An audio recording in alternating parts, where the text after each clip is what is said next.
essa origem, né, de desenvolvido e subdesenvolvido tem muito a ver com a colonização, tá, gente? O tipo de colonização que esses países, eles foram submetidos, né? Então, é um resultado, né, do processo de dinâmica do sistema capitalista, e a gente tem dois tipos de colonização. Uma de povoamento, né, que essa colonização de povoamento vai dar origem a países desenvolvidos, né? Como era essa colonização de povoamento? Ela se originava novamente de colônia penal, como foi o caso da Austrália, né? Só colocavam os presos lá. Ou eram lugares em que existia uma ausência de produtos que interessavam o capitalismo, como essa colônia de povoamento, né?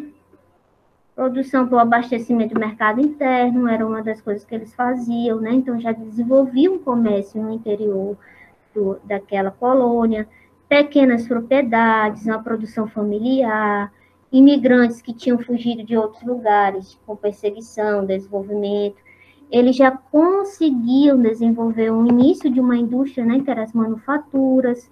Então, tudo isso era permitido na colônia de povoamento. Por isso que elas dão hoje origem aos países desenvolvidos, né, que dão hoje origem a esses países. Já outro tipo de colonização, né, que é a colonização de exploração, só tem esses dois tipos, né, povoamento e exploração. De povoamento da origem países desenvolvidos e de exploração da origem países subdesenvolvidos. Esse outro tipo, né, foi o que o Brasil sofreu. O Brasil, a maior parte da África, muitos países da Ásia também. Então, esse tipo de colônia se caracterizava pela produção para abastecer o mercado externo, né, pouco se fazia para alguma coisa interna. O desenvolvimento do artesanato, da manufatura, era modesto, até inexistente, muitas vezes era proibido, como no caso do Brasil, né? Portugal não permitia que a gente desenvolvia nada disso, muito menos que a gente comercializasse com qualquer outro país, né? Quando a gente pertencia a eles. Outra característica, grandes propriedades agrícolas, né, que a gente tem até hoje, a concentração da terra. Escravidão de povos indígenas e negros africanos também é outra característica dessa colonização. Então, países que sofreram esse tipo de colonização, gente, hoje eles têm uma dificuldade maior, sim, para se desenvolver por conta do seu passado, né? E esses foram os que deram origem. E esses países são os chamados países subdesenvolvidos, né? Que tem uma economia primária exportadora, ou seja, a maior parte do lucro ele vem da agricultura e da pecuária, que ainda é o caso do nosso país, né? A indústria brasileira só corresponde a 25% do PIB, né, da nossa riqueza. O resto é tudo da agricultura com a pecuária. Baixo nível de industrialização, né, quando a industrialização ela é bem pequena.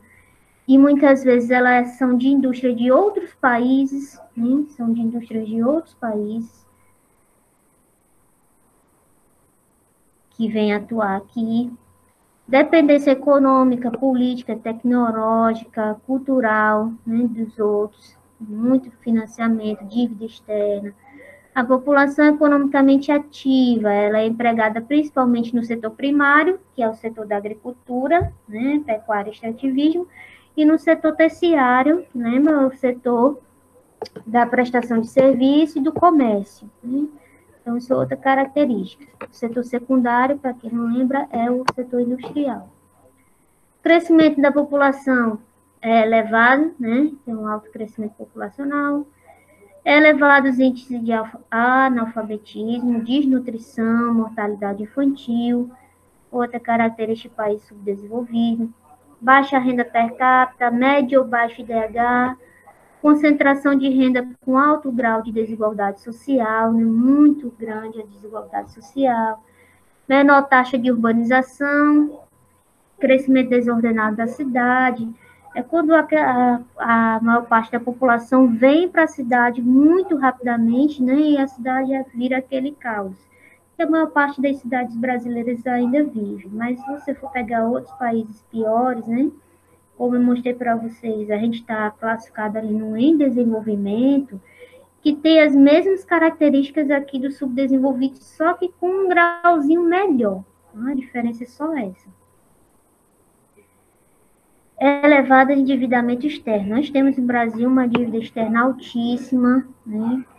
E algumas a gente conseguiu pagar, né? Pagamos 2 dívidas somente, de empréstimos, o resto a gente paga só os juros da dívida, né? A dívida mesmo, ela fica lá, tá pagando só os juros para não ser cobrado, vamos dizer assim.